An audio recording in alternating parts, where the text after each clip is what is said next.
Just because I come in and take it over, am I inadvertently causing them to feel like I don't trust them?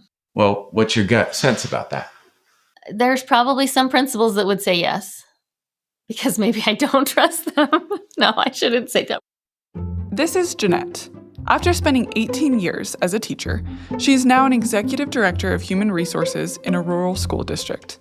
And you're about to listen in on a raw, unscripted leadership coaching session between Jeanette and Mitch Warner, her Arbinger coach. It's really part of a time management issue.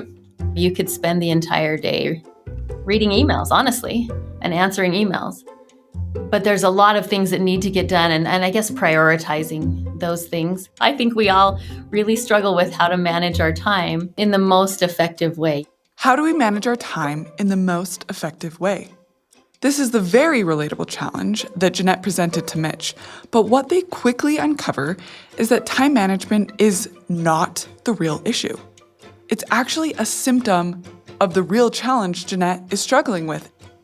And the idea behind these episodes of Leading Outward is that you can see some of yourself in Jeanette, that the places she gets stuck are the places we get stuck, all of us, but that through direct and honest introspection, dialogue, and action, we are actually capable of the change needed to transform our workplaces and ourselves.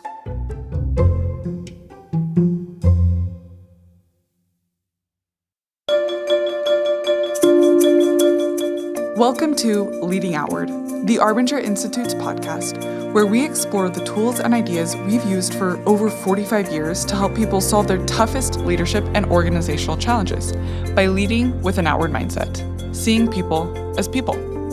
I'm McKinley Otterson. Where do you want to start? What do you think would be the best place to start for you?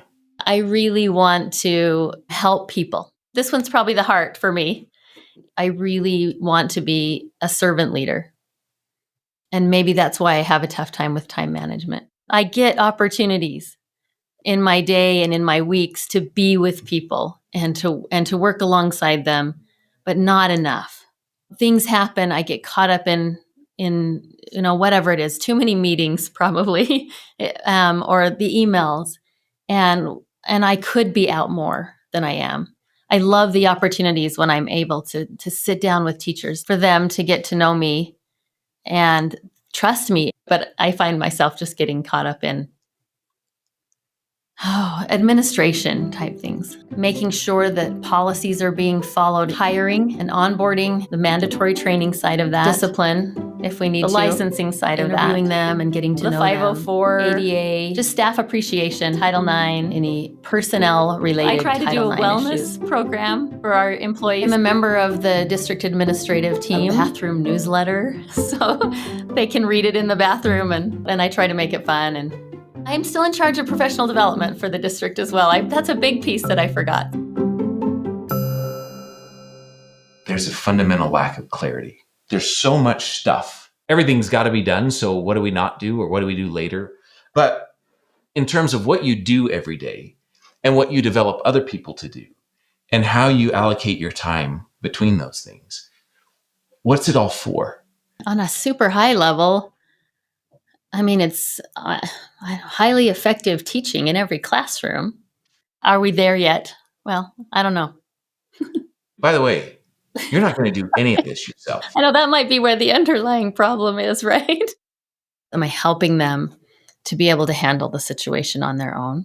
Every time that I go in with a principal and help them work through a situation, is that my focus? To really help them to be able to handle it. Am I asking the right questions? Our processes still need to be clear so that we don't get ourselves into hot water. As I'm working through situations, I want to be more of a leader and a guide to help them to be able to work through the situations on their own, but also learn alongside of me. What's that going to look like? Well, I did one yesterday. So Really? Yeah, we've been working on this one for about a week. And this was an employee discipline situation. At the start of the week, I did the investigation. The principal, however, was out of town. And so I normally would have probably had her do the investigation. But I did the investigation and wrote up the discipline letter and everything. I did the whole thing. So yesterday we sat down to give the discipline to the employee. And she basically said, you take care of it. The principal said. Yeah. Why did this principal say that? This isn't our first sit down with this employee. They can get very strong. Their personality is very strong, very heated. And I know she was very nervous to go into that.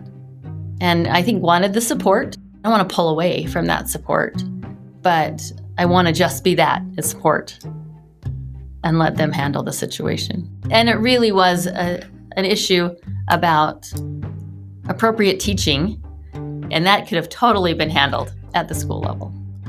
How can I, in the future, especially in situations like this, help that principal just walk them through, ask them the right questions to get them to be able to handle that on their own? Why the pattern in the past? Why do you take it? When the principal says, oh, you take it, Jeanette, or they don't say anything and you just slide into that first chair position, that pilot position.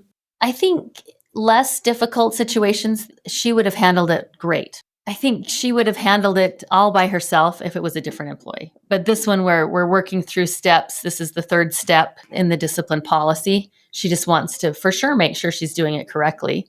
I pulled the file of this employee, and the first 2 letters that she had administered were lacking in critical pieces, especially when what we call due process has to happen. And I did not say anything about that. And maybe I should have. I worry that we've missed a step and we've got to go back and start over. We have to follow certain processes. And had they have put certain things in the letter, we save ourselves from problems later on. I'm trying to support them to make sure that they do it correctly and that we're not having to deal with it later on with more difficult issues. Well, why didn't you say something about those 2 first lacking notes? I don't know. I didn't want her to feel bad. I didn't want her to think that she, made a mistake the first time. I don't know. Where does that come from?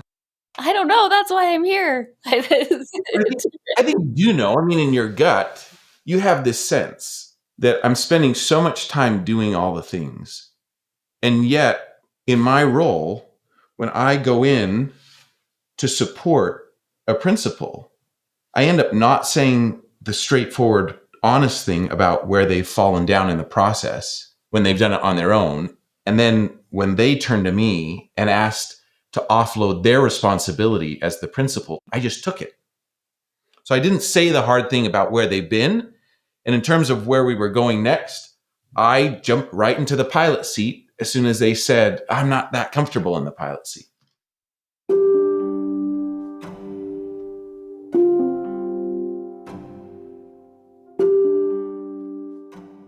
As I'm hearing that story that happened yesterday, I'm wondering, are all the answers in that story? Like, is that a microcosm of the bigger macro issues that you're experiencing around time management and things like that? I want to serve them that way. I want them to have the support and help they need. I mean, I feel like it takes something off of their plate. It's easy for me to follow the process and know what needs to be done. I'm helping them. They can feel confident that it was taken care of and taken care of correctly. It's easy for me to jump in and just do it. But I need to be a guide, and I want to be a guide. I want to help them and facilitate their learning as well. But I don't know what I would sit down and ask her to start that conversation. In some ways, I feel like I'm helping them, but I also know that I need to empower them to be able to handle them on their own. What do you want their perception of you to be when you come in and help? I want them to say, Jeanette is what? Helpful. Helpful. What do you want the principals to be able to say about themselves? That they're capable of handling it. I think they want to be able to do that. So this image that you have or want to have of yourself, and this image that you want the principals to have of themselves, is there any way in which, given that experience yesterday, those 2 images are at odds? That you really can't have both? In some ways, I think, yeah, if I'm taking over and doing it, then they might feel that they're not capable. Well, what's the message that you send to the principal when you say, okay, I'll take over, I'll do it? I want to send the message that I'm going to help you with this, right?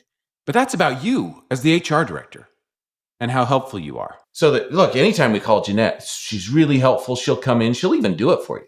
But ultimately, if the real objective was we want every single one of our 26 principals capable and confident to handle the compliance issues themselves in their own building, what would that look like? What would you be doing? Maybe, we have a situation, we come in, I have the checklist with me and we start at the top so that they don't miss something in the process. And I start asking them, have we done this? Have you done this? How can I help? Why does it start there? Why does it start with, I come in, I bring the checklist? What would the question be that you would ask to ensure that in every interaction you are developing capable and confident principals who own the result? I might start with, where are you on your checklist? That's it. That's the question. It's a totally different question than, all right, let's go through your checklist. I'm here to save the day. Ta-da-ta-da. With the big Superman on my chest. It's not like that. It's just, you own this. This is your responsibility. So if I'm only here to help and support, but I'm not ever going to remove that ownership from you, then yeah, that's the question. Where are you at on the checklist? It assumes what you want to be a reality. Mitch, I'm really interested in what you said there. You told Jeanette that the questions she asks need to assume what she wants to be a reality. Tell us what you were thinking when you said that. It's the expectancy effect. What you expect actually changes, not just what you ask. It changes everything that you do. People can tell, and they will respond to what you expect. There was this interesting study, the Rosenthal-Jacobson study in 1968, where these two researchers took elementary school students. They administered kind of on the sly an IQ test so that they would have a baseline understanding of the actual abilities of these students. And then they told the teachers that certain students, chosen at random from this group, had greater intellectual abilities than other students. They called them intellectual bloomers. And what was so interesting is that when they came back at the end of that school year, those students that had been labeled as intellectual bloomers demonstrated far greater academic improvement compared to their peers, despite no actual difference in their initial abilities. And so from a leadership perspective, when we think about how we're showing up, if we believe that the people that we are leading are not actually capable, then that will come through in everything that we do. We won't be able to hide it. And in this particular case, I think that's critical for Jeanette or anybody who's having this kind of a struggle.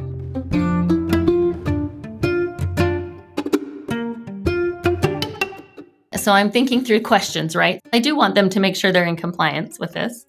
So the next step, have you made sure to do this? Or is that stepping in too much? You tell me, if you want principals that own this, what does that interaction look like that helps them own it? If the people that you lead never get to experience the consequence, what they end up doing will be a reflection of the fact that I don't really own this. Jeanette owns this. So I will go through the motions because I know that's what I'm supposed to do. But in terms of making sure that this goes really well, I don't really own that.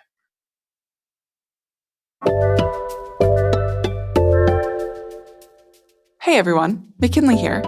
You're currently listening to one of our coaching episodes. We also release narrative episodes that explore a single leadership challenge. And we've created these two formats so that you're getting both ideas and a chance to see what incorporating those ideas looks like in practice. We're so glad you're here. And if someone's come to mind while you've been listening, it's probably because what you're hearing could help them solve points of friction in their life. Invite them to learn alongside us by sharing this episode with them.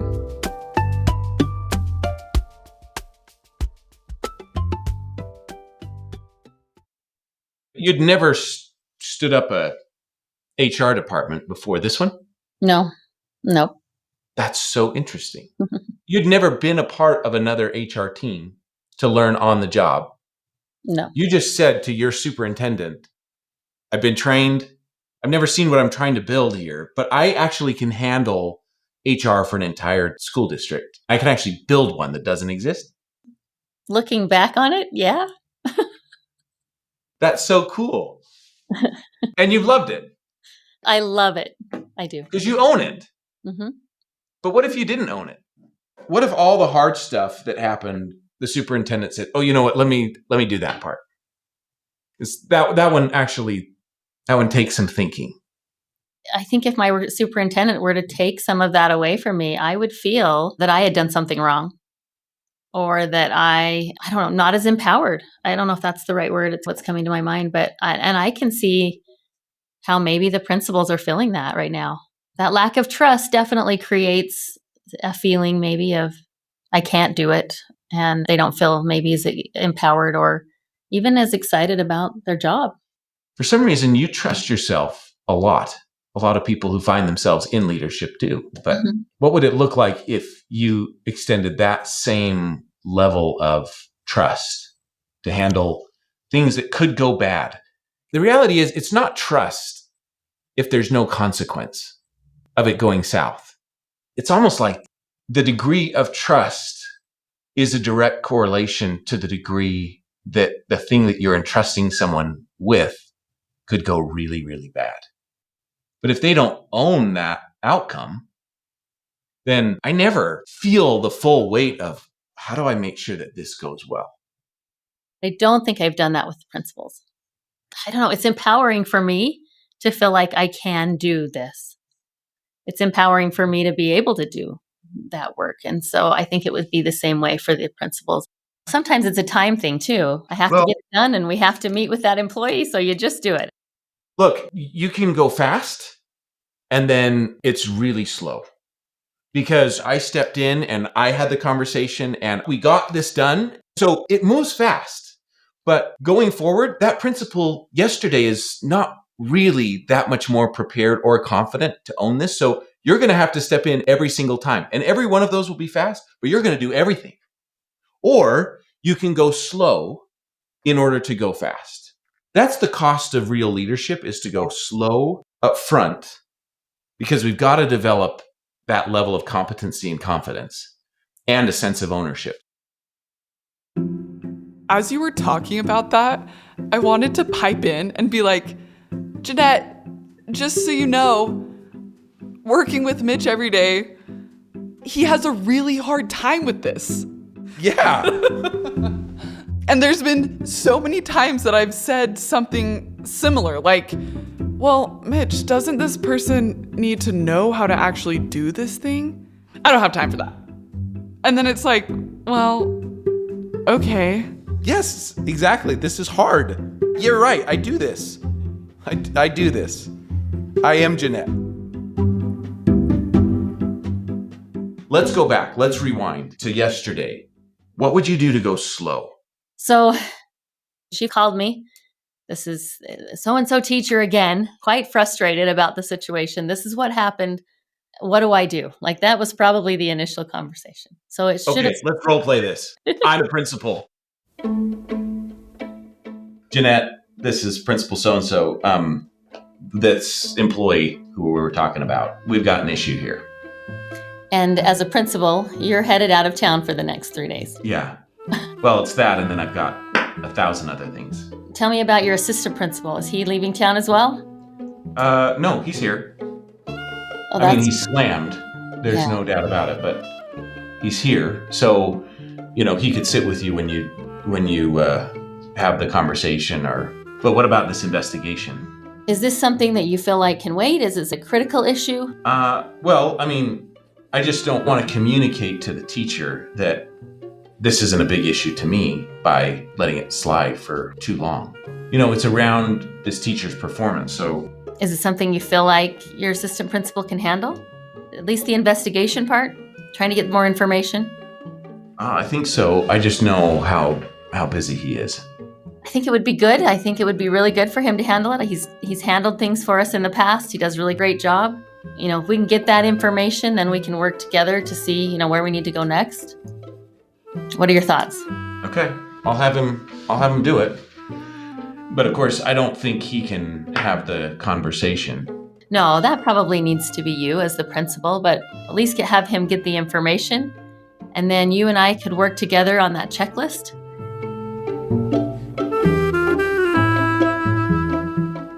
I'm wondering, wait, what does that mean? We're going to work together. Try that one more time. Yeah. Okay. And I'm in my head going, I don't even know if this principal will know where the checklist is. So Revelation. All right, then let's go there. Okay. So if you can have him gather that information, and then from there, let's get that checklist out and start working through that checklist. I mean, you guys know what to do. And We'll do that together. When you say let's get that checklist out, what? All right, you get that checklist out. Now which checklist? See, then we got to go way back. Okay, no, you're here. That's the thing, you're here. This is the moment, right? Yeah. And the reality is, if I'm like most human beings, I'm going, I don't know what checklist she's talking about. Yeah, I know. But you know what I do know? Mm-hmm. I know that when Jeanette comes, she'll handle it. So I don't even know that I need to know what the checklist is, knowing what I know about you and how you take over when you come on site. So I might say, if I'm brave and honest, what checklist? But to the degree that as a principal, I have an image of myself that I know what I'm doing, I'll probably just go, okay, so what day are you coming? You already know that I probably don't know what the checklist is. I mean, you said I have this sneaking suspicion. So what do you say? So once you have all that information, I want you to sit down with your vice principal, grab the procedural discipline checklist, and start moving through that process. And I'm going to send that to you just to make sure that you've got it. I'm here along the way. Let me know, where you are and what I can do to support. Great. Will you be there, Jeanette, when we have the conversation? Well, this is where my heart steps in. I'm like, would you like me to be there? But okay. There's nothing wrong with you being there. And in fact, it's probably really healthy that you're there. But what do you share with me on this call so that I'm becoming prepared to own this the way you want me to own it? Okay. The way I should own it. Our conversation on the phone might be, you've got this. The letter is written very well. Generally, I like to stick to the letter. So it might be a good idea for you just to start the conversation and read through the letter, and then be prepared to answer questions that the employee might have, and make sure you get it signed and give him a copy, and should be good to go.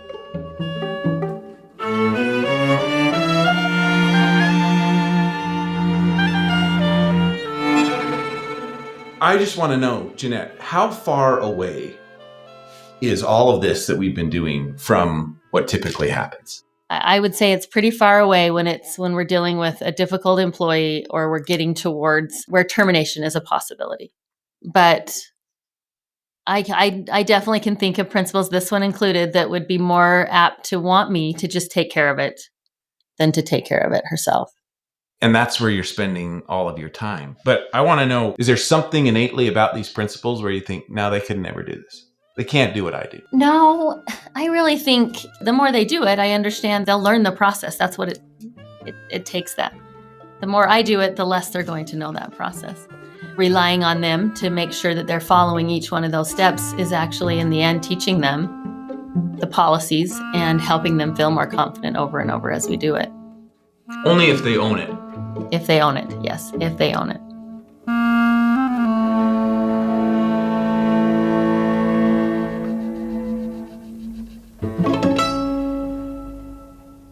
I think you actually have the same issue that I have.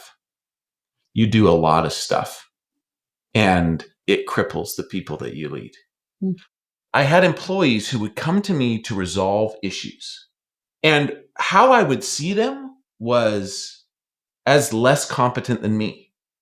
I just didn't see them as trustworthy to get the right result and have the right kind of conversation and have it come out the right way. I just didn't see them like I saw myself. I saw them as fundamentally inferior to me. So, in a sense, it's like, well, I can't blame these people. They know that I'm better at this than them. They know that I'm going to own this, that I feel a sense of ownership, that I'm fairly good at having these conversations. So what would I end up doing, given that I have an image of myself that is not just more competent, but it was like, I saved the day. I'm the sort of person who's really helpful, who cares, who is supportive. So what did I end up doing? I ended up doing the very thing that they would ask me to do. Mm-hmm. And then how did they see me? Well, as all of those things. Well, Mitch is super helpful. He'll have the hard conversations that you don't want to have. So did that invite them to do more or less of the thing I said I didn't like? Well, I don't like them coming to me with all of their problems. I want them to solve this themselves.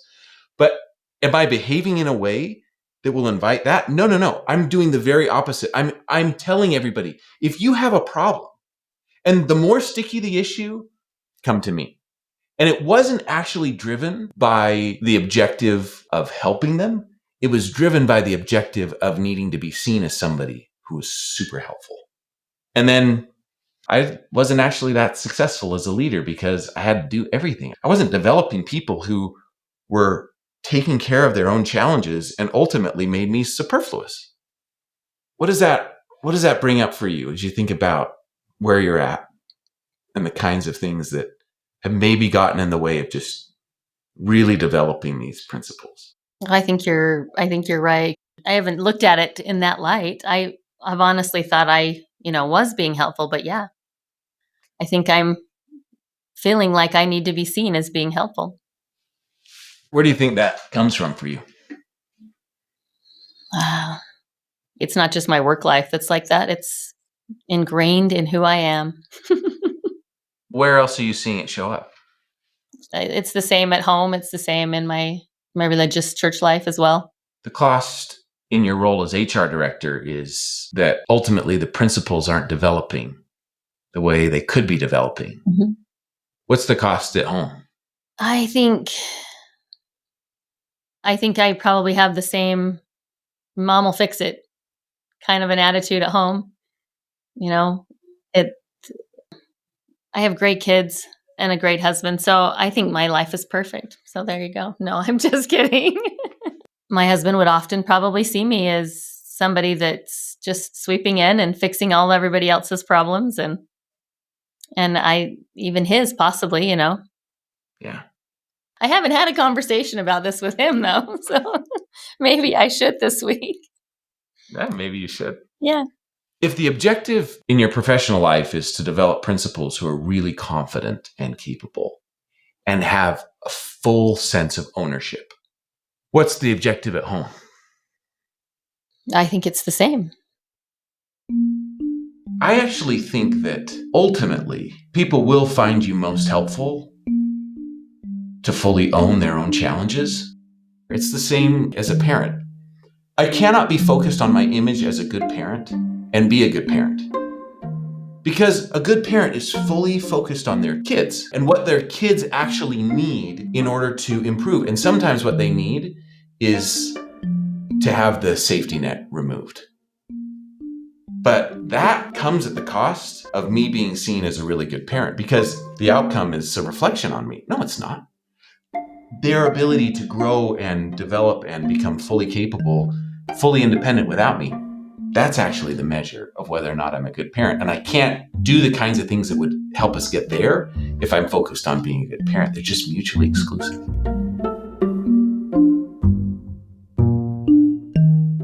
So thinking about that and thinking about this principle, there's these two documents that came right at the beginning of this whole discipline process with this particular teacher.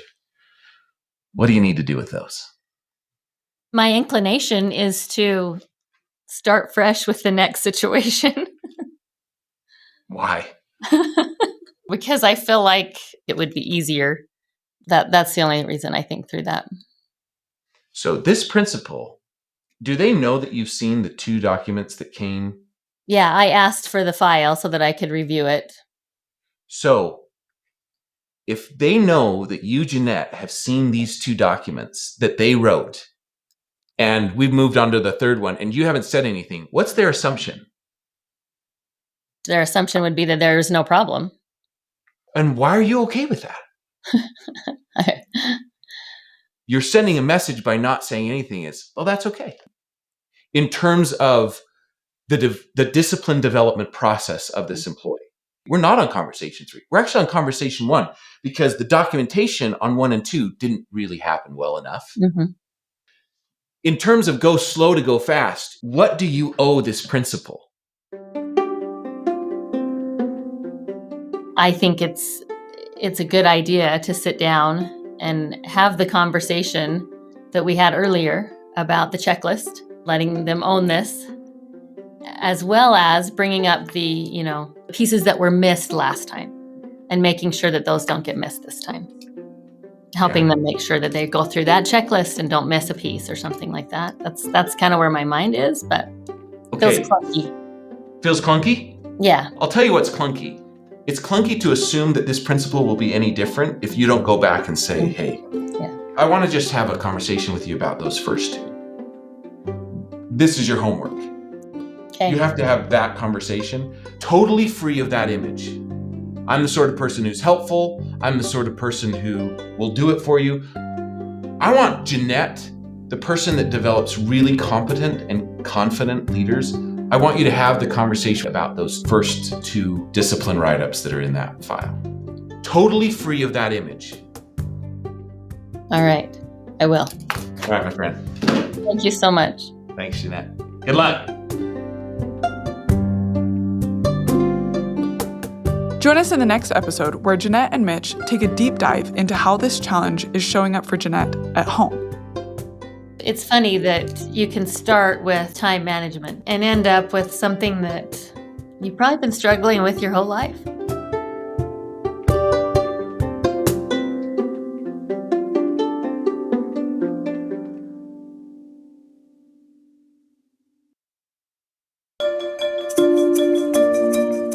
Leading Outward is produced by the Arbinger Institute. To have a conversation about how we can equip you to transform your leaders and organization, schedule a complimentary strategy session at arbinger.com.